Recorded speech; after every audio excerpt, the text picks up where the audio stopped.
یہ مدارس کی قربانی ہے جو آج ہم بھارت کی آزادی کے بعد لطف اٹھا رہے ہیں۔ اگر جنگ آزادی کا خاکہ کھولیں گے، تاریخ اٹھائیں گے، اتہاس پڑھیں گے بھارت کی جنگ آزادی کا، تو مدرسوں نے پیرلل طور پہ بالکل جس طرح اور لوگوں نے آزادی کی لڑائی میں یوگدان ڈالا، مدرسوں کی قربانیاں سب سے زیادہ ہیں۔ اللہ اکبر۔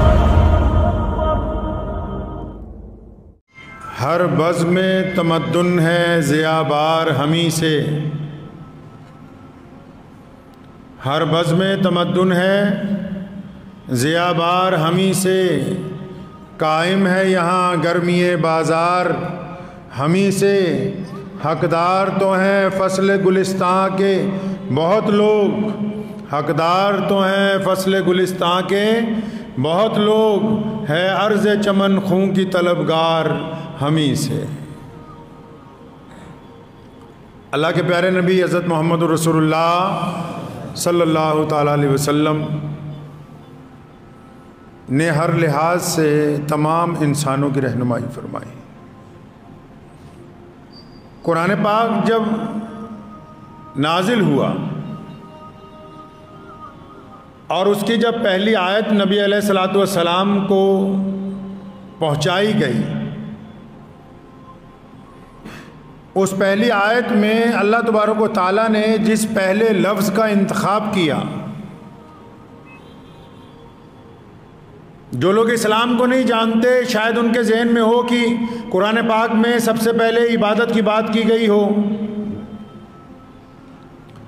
اسلام کی بات کی گئی ہوگی، لیکن ایسا نہیں ہے۔ قرآن پاک کا جب نزول ہوا تو جو سب سے پہلی آیت رسول اللہ صلی اللہ تعالی علیہ وسلم کے اوپر نازل کی گئی، اس کا جو پہلا لفظ اللہ تبارک و تعالیٰ نے انتخاب فرمایا، وہ پوری دنیا کے انسانوں کے لیے، خواہ وہ کسی بھی رنگ اور نسل کے ہوں، کسی بھی مذہب کے ہوں، پوری کائنات کی رہنمائی کے لیے ایک انقلابی پیغام ہے کہ اس کے بغیر دنیا چل نہیں سکتی۔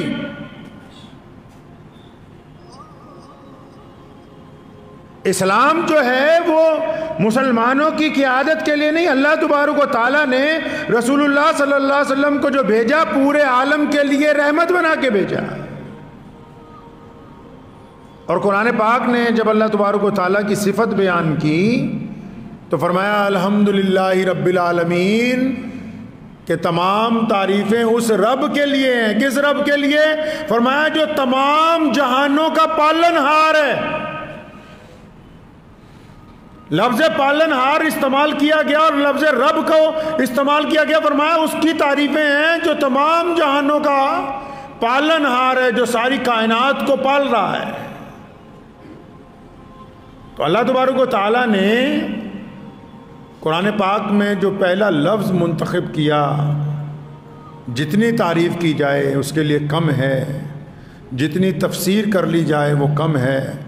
رسول اللہ صلی اللہ علیہ وسلم پر آیت نازل ہوئی، کیا فرمایا؟ اقرأ بسم ربک الذی خلق۔ پہلا لفظ کہا اقرأ، فرمایا پڑھو، پڑھو اپنے رب کے نام سے۔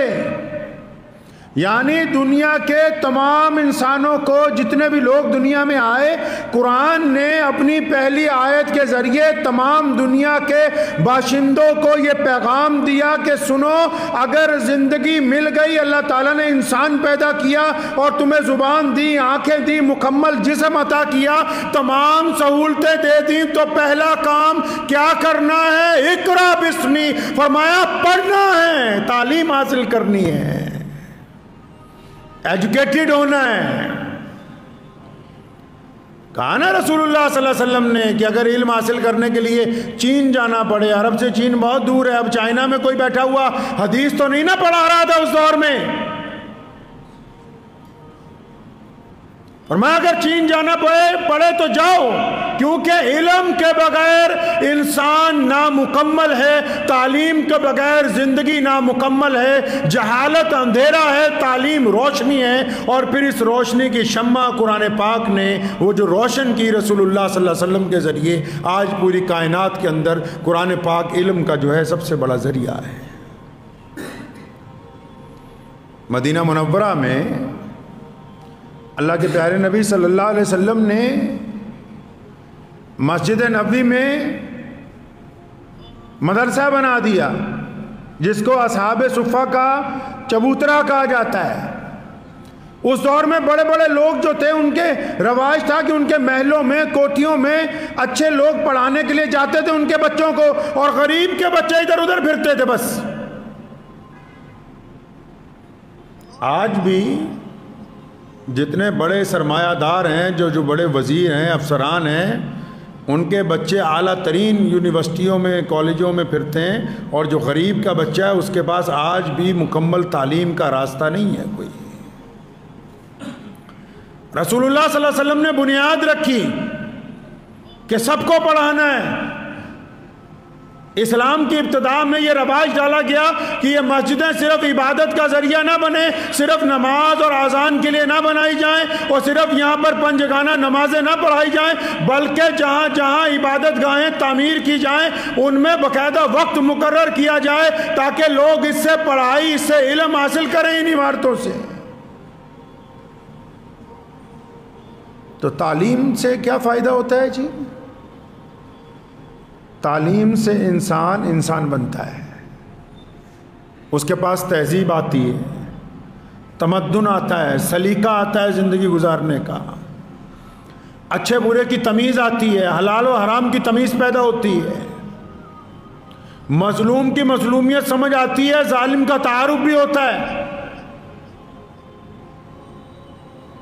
ہمارے ملک میں کئی سو سال پہلے جب مدرسوں کا قیام شروع کیا گیا تو اس کا نظریہ اس وقت صرف یہ نہیں تھا کہ ان بچوں کو صرف ہم قرآن پڑھا رہے ہیں، حدیث پڑھا رہے ہیں، بلکہ تمام قوموں کے لیے مدارس کے دروازے کھلے رکھے گئے تاکہ تعلیم کا جب کوئی ذریعہ نہیں تھا تو مقصد یہ تھا کہ ہر آنے والا یہاں سے علم حاصل کرے، جس کی زندہ دلیل یہ ہے کہ ایک دو نہیں لاکھوں غیر مسلموں نے اس دیش کے مدرسوں میں علم حاصل کیا۔ ان میں بہت سارے لوگ چوٹی تک پہنچے، جن میں بابو راجندر پرساد سابقہ راشٹرپتی بھارت بھی موجود ہیں جنہوں نے مدرسے کے اندر تعلیم حاصل کی ہے۔ مدارس نے یہ رواج ڈالا لوگوں میں۔ آپ مدرسے کی تعلیم میں اور بنا مدرسے کی تعلیم میں ایک بڑا فرق میں آپ کو سمجھاؤں گا۔ بہت سارے لوگ مدرسوں کے مخالف بھی ہیں، مسلمانوں میں بھی جو ماڈریٹ ہیں، جنہوں نے کبھی پنجگانہ نماز نہیں پڑھی ہوگی وقت کے اوپر، جن کو استنجے کے فرائض نہیں آتے ہوں گے، ان کو بھی اعتراض ہے کہ مدرسے والوں نے کیا کیا۔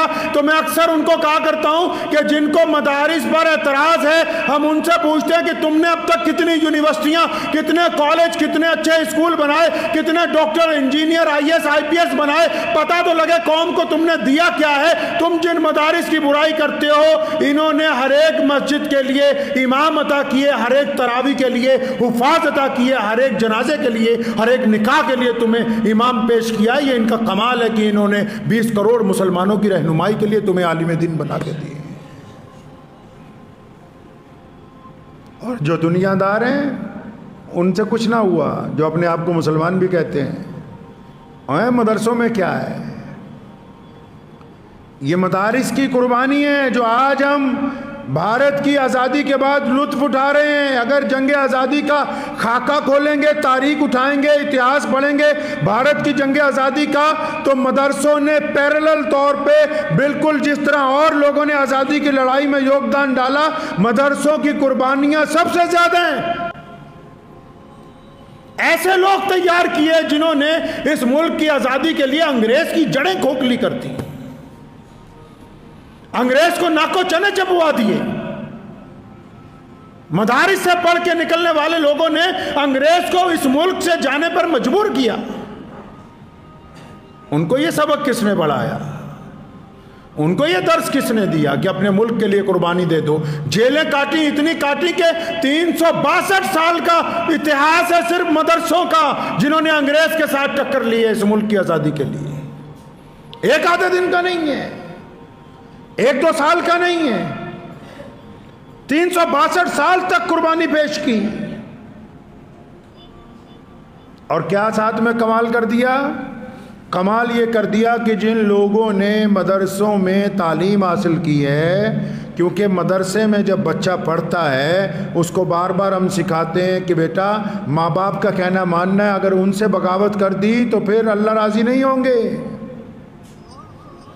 جب بچہ مدرسے میں پڑھتا ہے اس کو روز سمجھاتے ہیں کہ حرام نہیں کھانا، حرام کام سے کمائی کریں گے تو اللہ راضی نہیں ہوں گے۔ بار بار مدرسے میں سمجھایا جاتا ہے کہ کسی کی بیٹی بہن کی طرف زنا کی نگاہ سے دیکھو گے اللہ ناراض ہو جائیں گے۔ تو اگر مدرسوں کا کمال دیکھنا ہو نا تو اس پہ بھی ایک سروے کروا لے سرکار، اور وہ سروے گھروں میں مدرسوں میں کرنے کی ضرورت نہیں ہے۔ جتنے اولڈ ہوم بنے ہوئے ہیں نا جہاں بڈھے اور بوڑھی عورتوں کو رکھتے ہیں، وہاں جا کے سروے کر لیجئے۔ جو مدرسے کا پڑھا ہوا ہوگا اس کے ماں باپ اس کے گھر میں اس کے سر پہ بیٹھے راج کر رہے ہوں گے، اور جنہوں نے مدرسوں میں نہیں پڑھا، انگریزی اسکولوں میں پڑھا ہے، ان کے ماں باپ آج اولڈ ہوم کے اندر بیٹھے ہوئے آنسو بہا رہے ہیں۔ مجھے امید ہے کہ آپ کو یہ ویڈیو پسند آئی ہوگی۔ اگر پسند آئی ہو تو یہ آپ اپنے دوستوں کے ساتھ شیئر کریں اور اس چینل کو سبسکرائب ضرور کریں۔